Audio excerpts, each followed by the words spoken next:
An undercover owner watched in silence as a waitress worked the morning shift, with only one hand.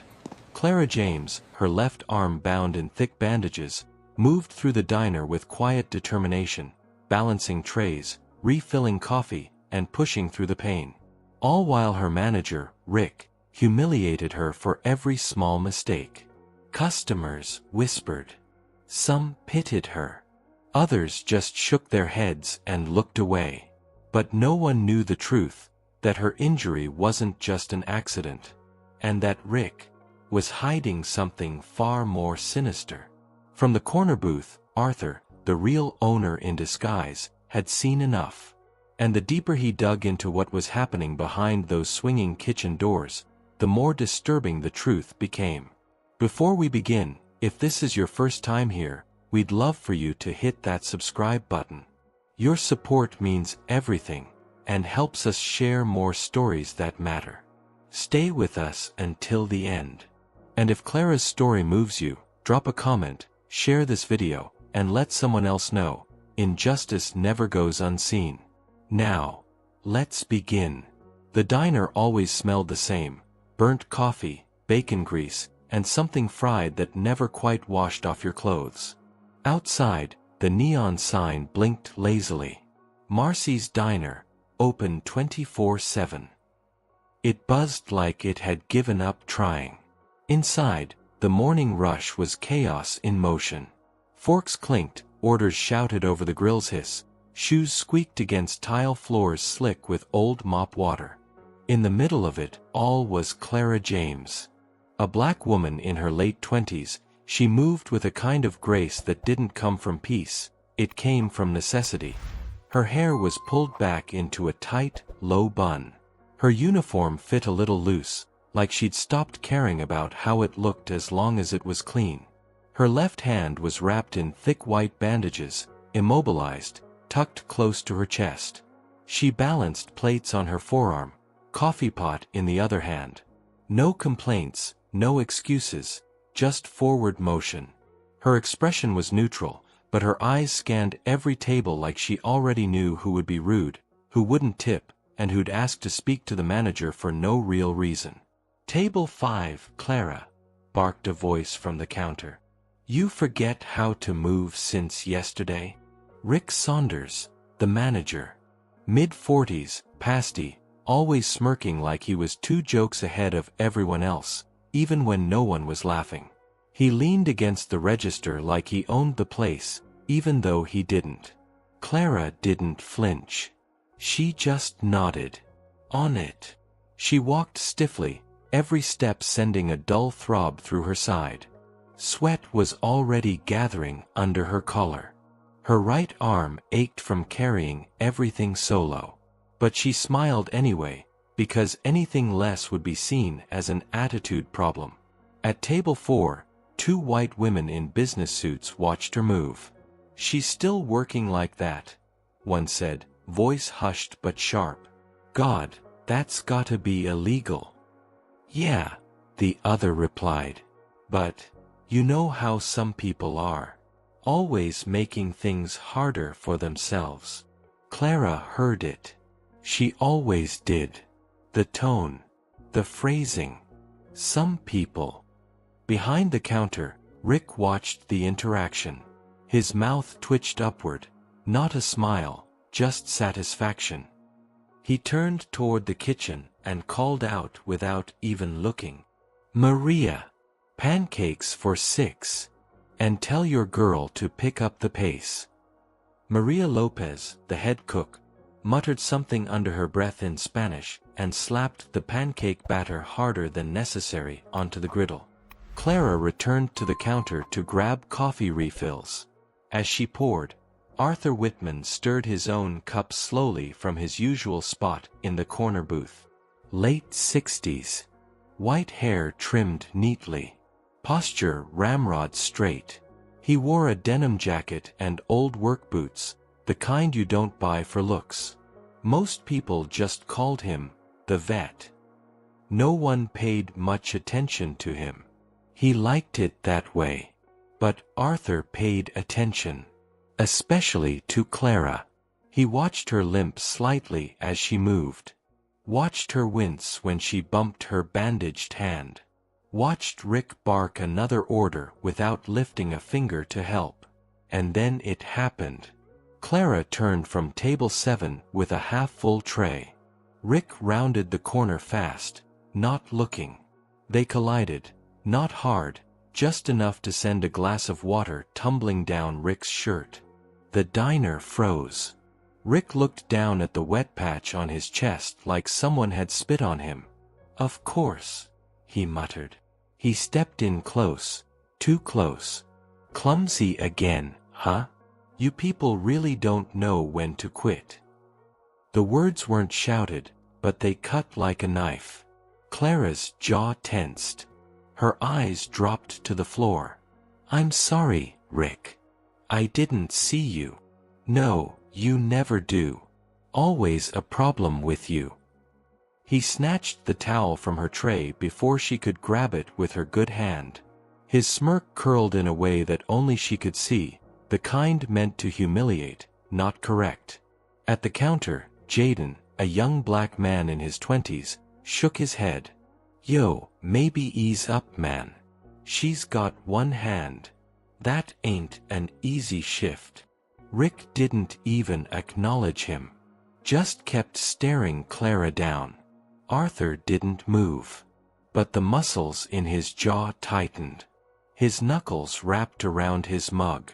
Clara turned back to her station. She kept moving, just like always. Smile in place. Voice steady. Her shoulders heavy. When she passed Sandra and Liz, two middle-aged regulars, they whispered as she walked by. "Why doesn't she just quit? Maybe she's hoping for a payout. Some kind of lawsuit. I dunno. Seems like she brings it on herself half the time." Arthur heard that too. All of it. Clara returned to the counter, resting her tray against the ledge to catch her breath. She whispered to Maria, "He's worse today." Maria glanced out the kitchen window. "He's always worse when the owner's away." Clara exhaled. "Funny thing is, I don't think the owner's ever really here." Arthur sipped his coffee. Not true, he thought. "I'm here every damn day. And starting tomorrow, this ends." It was just past 10 a.m., and the rush had started to thin. The coffee still burned in the pot, but the clinking of silverware had slowed. Clara moved a bit slower now, her breath heavier, right arm aching from doing the work of two. She passed by a table of college kids laughing too loud, dropped a check at a booth where the couple didn't make eye contact, and offered a half-smile to Maria behind the counter. Rick, meanwhile, leaned near the soda fountain, phone in hand, scrolling and snickering at something only he found funny. "Clara," he called without looking up, "someone spilled water by the front door. Mop it up before someone sues." She turned slightly, blinking. "I just finished the side station. Can I? Now," he snapped. "Or I'll write you up again. You're already 2 strikes in." Maria, wiping down the pass window, muttered, "He never makes the others mop, and you know it." Clara just nodded, slow, and reached for the mop. Her fingers trembled as she gripped the handle. Her wrapped hand wasn't much help, so she pushed with awkward, jerky movements, her good arm doing all the work. Behind her, a table of teenagers watched. "Is she, like, disabled or something?" one whispered. "Maybe she's just slow," another chuckled. "That manager guy's always on her." Clara heard it. Of course she did. Every word seemed to stick to her skin, tighter than the bandages. She paused, back turned, breathing shallow, then kept mopping. From the booth in the corner, Arthur Whitman watched. A bead of sweat rolled down the side of his temple, but he didn't wipe it. His eyes followed Clara like a hawk, piecing together a puzzle he already knew the ending to. He just needed confirmation. He knew this wasn't about poor performance. It was about power and fear. 2 weeks earlier, it had been a Wednesday, late shift. The diner was dark except for the soft orange glow above the register. Clara had stayed behind to wipe tables and refill salt shakers, her usual unpaid extra time, just to avoid getting written up again. She was humming quietly to herself when she heard voices from the back office. "I'm tellin' you, man." Rick's voice. 500 skimmed just last week. Nobody checks the drawer on Tuesdays. Another voice chuckled. Maybe a buddy, maybe one of the kitchen guys. Damn. You got balls, Rick. Please, Rick said, cocky. Half the staff's scared of me. The other half's dumb. I got it handled. Clara froze. She hadn't meant to eavesdrop.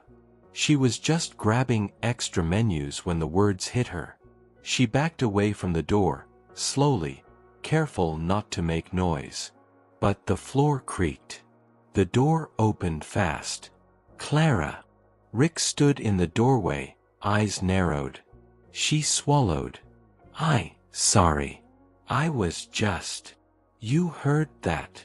No. I mean, nothing that. He moved fast.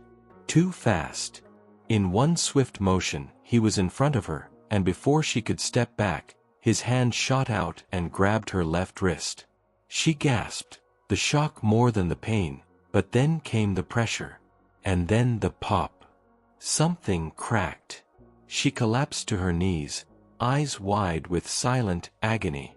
Rick bent over her, voice calm, too calm. Clumsy, huh? He said. Let's keep it that way. She blinked back tears. Rick, please. One word about what you heard, he whispered. And you won't just lose your job. You'll lose a lot more. People like you don't get second chances. Then he walked away. She stayed on the floor a few minutes, gasping quietly, holding her arm. The pain was hot and immediate. She knew it was bad. Maybe not broken, but close. She wrapped it herself that night, using a cloth and a first aid kit in her car. She didn't go to a hospital. No insurance. No time. No proof. The next morning, she was back at work. With one hand. And Rick never mentioned it again. Clara stood at the counter now, rubbing her arm without thinking. The dull ache never really left. Maria handed her a fresh pot of coffee and nodded gently. You okay? She asked in Spanish. Clara nodded, but her smile was worn thin. Across the diner, Rick was laughing again. Louder now, back in his usual groove. He clapped Jaden on the back as he passed, uninvited. All good, my man. Let me know if that coffee's too weak. We serve feelings here now, apparently. Jaden didn't laugh. Clara approached a table with 2 heavy trays, both stacked high. She hesitated. Her balance wasn't great today. The pain flared sharper than usual. Rick, she called softly. Can I get someone to help carry? Use both hands, he interrupted from across the room. The room went quiet. Oh wait, he said, smirking. You can't. A few customers gasped. Others just kept eating, like it was background noise.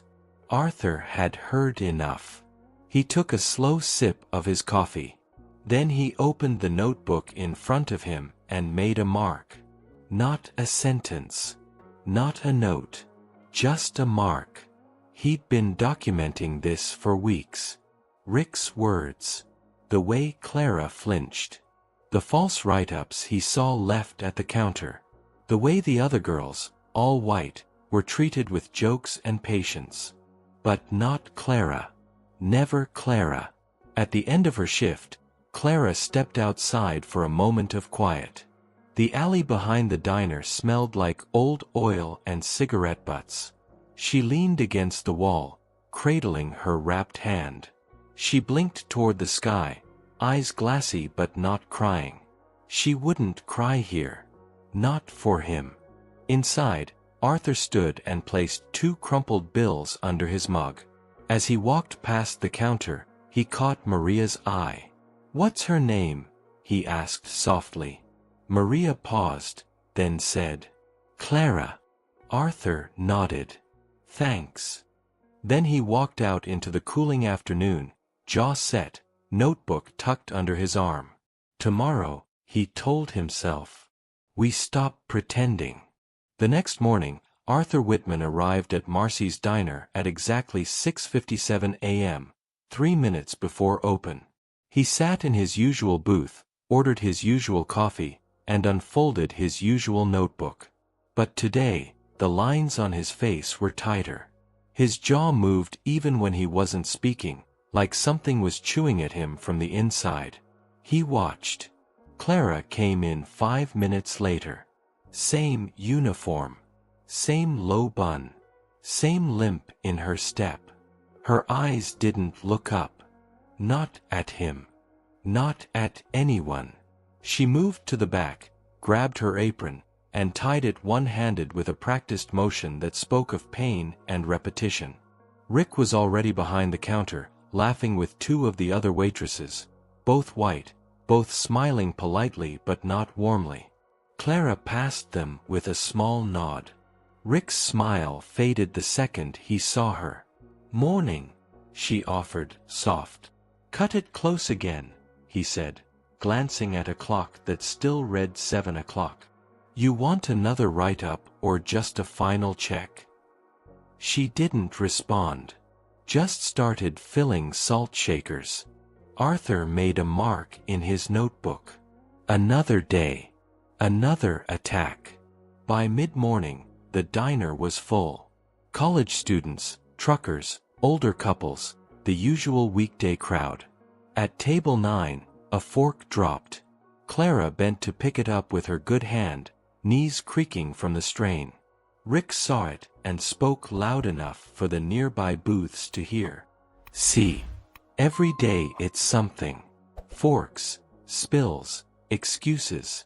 I'm running a diner, not a daycare." A few customers chuckled nervously. Not because it was funny, but because they didn't know what else to do. Arthur didn't laugh. He just stared, then slowly stood. "Restroom?" he asked a passing waitress. She pointed to the back hallway. Next to the office. Exactly where he needed to go. The hallway behind the kitchen smelled like grease and floor cleaner. The office door was slightly ajar. Arthur pushed it open without knocking. Inside, a cluttered desk sat beneath a buzzing light. Papers were stacked in chaotic piles, sticky notes lining the wall. The filing cabinet was open, folders half pulled. He stepped inside. He opened a drawer marked, "Staff Reports." His fingers moved fast but careful. There it was, Clara James. A folder an inch thick. He flipped through the pages. Late. Sloppy. Argumentative. Poor hygiene. Emotional outbursts. Each form signed by Rick. Dozens of write-ups. Over months. Arthur's brow furrowed. He had never seen a single outburst. Never heard a raised voice from her. He opened another drawer, register logs. He scanned the tallies. A week after week, numbers didn't match. A cash totals lower than expected.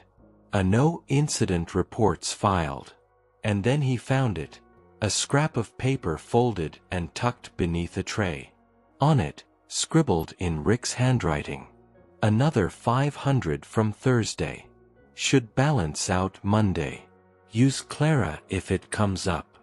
Nobody'll question it. Arthur stared at the paper, fists clenched. It was a setup. Rick wasn't just cruel, he was framing Clara to cover his theft. Arthur folded the paper into his jacket pocket. Then he heard voices approaching. He stepped out of the office and into the hallway just as Rick came around the corner with another man. Stocky, in a beanie, chewing gum like it owed him money. They didn't see Arthur at first. $5 grand easy, Rick was saying. No one notices when you skim small and often. Aren't you worried about the girl? Clara. Rick snorted. Please. She's got the most write-ups in the whole damn place. Nobody believes her. That's the beauty of it. She's invisible. The other man chuckled. Still. Risky. What if she talks? Rick leaned in, voice dropping. She won't. I made sure of that. A pause. Broke her hand good enough to remind her who's in charge.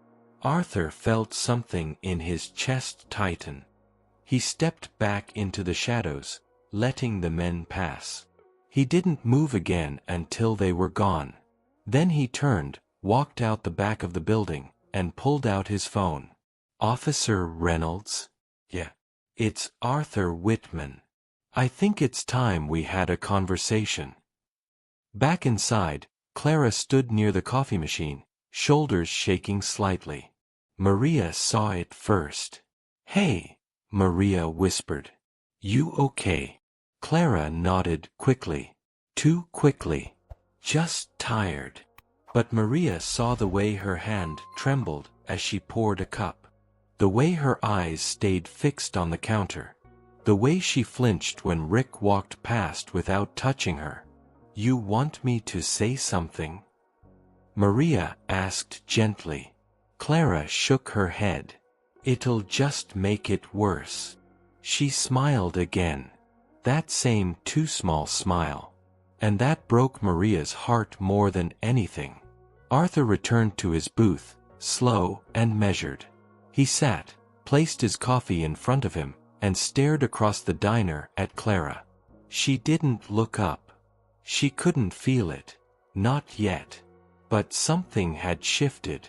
He pulled out his notebook again and, this time, didn't just mark the page. He wrote, Tomorrow, we end this. Morning rush. The diner was alive with movement, coffee pots hissing, forks clinking, voices rising and falling in waves. Clara moved between tables, her wrapped hands stiff against her apron. The strain was showing. Her posture lower, her steps slower. But her face? Still composed. Still controlled. Rick Saunders leaned against the counter, laughing too loudly at something on his phone. His usual charm, fake as ever, aimed at two new waitresses who gave each other a silent eye roll when he turned away. Arthur Whitman entered quietly. Same denim jacket. Same worn boots. Same corner booth. But this time, he moved differently. His shoulders were squared. His steps steady. He wasn't here to watch. He was here to finish it. At table 6, Clara handed out pancakes, smiling politely.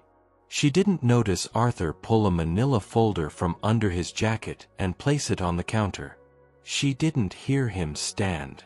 Or the metal clink of a spoon tapping gently against a coffee mug. But everyone else did. The sound rang once. Twice. A third time. Gradually, conversations quieted. Forks paused midair. Even Rick looked up, his smirk fading. Arthur stood in the center of the diner, one hand on the folder, his voice calm, but commanding. Good morning, he said. I think it's time everyone knew who I really am. A few customers blinked. Rick chuckled nervously. What? You writing a memoir or something, old-timer?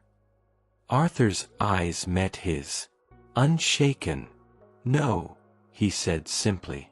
I own this diner. The room fell dead silent. A coffee mug clattered onto a plate. Clara froze mid-step, her eyes wide, mouth slightly open.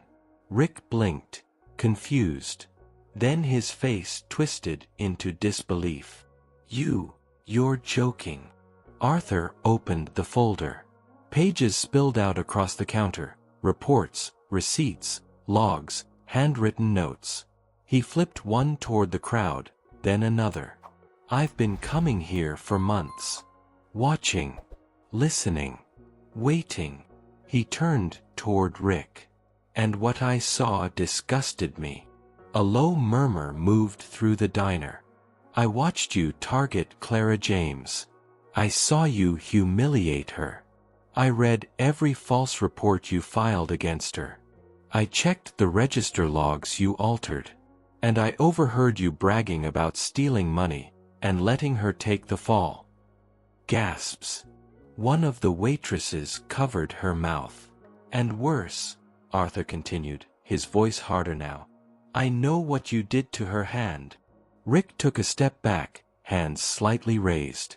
You don't have proof of that. This is crazy. You. Before he could finish, the front door opened. 2 uniformed officers stepped inside. Officer Reynolds and his partner. Rick froze. Arthur didn't flinch. They have everything, he said. The reports. The audio. The theft. The assault. Mr. Saunders, Officer Reynolds said, approaching. You're under arrest for theft, assault, and falsifying employee documentation. Wait, no. You can't. The cuffs snapped around his wrists. The sound was deafening in the quiet diner. This isn't she. You believe her over me? But no one was listening anymore. Customers turned in their seats. Maria leaned out from the kitchen, arms crossed. Jaden muttered. Finally. Rick was led out, red-faced, muttering curses under his breath. The front door closed behind him. Silence lingered for a long second. Then someone clapped. Then another. Soon, the whole room was applauding. Not loud. Not wild. But real. Clara stood frozen near the coffee station, her good hand pressed over her chest. Her eyes filled with tears she'd refused to cry for weeks. Arthur turned to her, his voice softer now. Clara, you've carried this place on your back. You showed up when no one else would. You kept it running while others lied about you. He stepped closer. From today forward, you're not just a waitress. You're the new floor supervisor. Her lips parted, stunned. I don't know what to say. You don't have to say anything, he said. You've already said everything you needed, just by surviving. She covered her mouth, bandaged hand trembling, a soft sob slipping out despite herself. Maria walked over and hugged her. Jaden gave a thumbs up from his booth. Arthur returned to his seat, finally sipping his now cold coffee with a small, quiet smile. The diner smelled the same. But the air? It was different. The sun had barely risen, casting long golden beams through the diner's fogged windows. Marcy's diner looked the same, red vinyl booths, checkered floors, the smell of grease and burnt coffee in the air. But it felt different. The tension that had once clung to every corner like cigarette smoke was gone. Clara stood behind the counter, adjusting her apron with both hands. The bandage was gone now, replaced by a thin wrist brace. The pain was still there, but manageable, like a wound finally beginning to heal. She looked up as customers entered. They smiled at her. Some nodded. A few even greeted her by name. It was subtle, but it mattered. Maria leaned out from the kitchen. Clara, she said, tossing her a clean towel. Don't forget, you're running the floor today. Clara caught it mid-air, smiling softly. I know, she said. I've got it. At booth 8, Jaden sipped his coffee and tapped at his laptop. He looked up when Clara passed. It's good to see you smile, he said. She paused, then nodded. "It's good to mean it," she replied. Arthur Whitman sat in his usual corner booth, as he always had. Only now, everyone knew who he was. He stirred his coffee slowly, watching Clara move, still fast, still efficient, but lighter. Her shoulders were no longer carrying the weight of survival. Only the tasks of the day. She approached him between tables, a pad in her hand, playful now. "Usual. You know me," Arthur replied, smiling. "I don't change easy." She poured his coffee without spilling a drop. Then, for a moment, she paused. Her voice dropped to something quieter, something sincere. "Thank you," she said. "Not just for stepping in. For seeing me." Arthur met her eyes. "You were never invisible, Clara. You just needed someone to say it out loud." She smiled. And for once, it wasn't tight. It wasn't forced. It was real. The bell above the door rang again. New customers came in. Life kept moving. But something fundamental had shifted. Clara James was no longer the girl with one hand and a silent pain. She was a survivor. A leader. A woman finally seen. And Marcy's diner? It had never run better.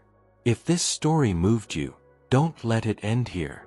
Like, share, and comment below. Your voice helps stories like Clara's be seen, heard, and remembered. And don't forget to subscribe for more powerful stories that speak truth, strength, and justice. Because sometimes, the quietest people have the loudest stories.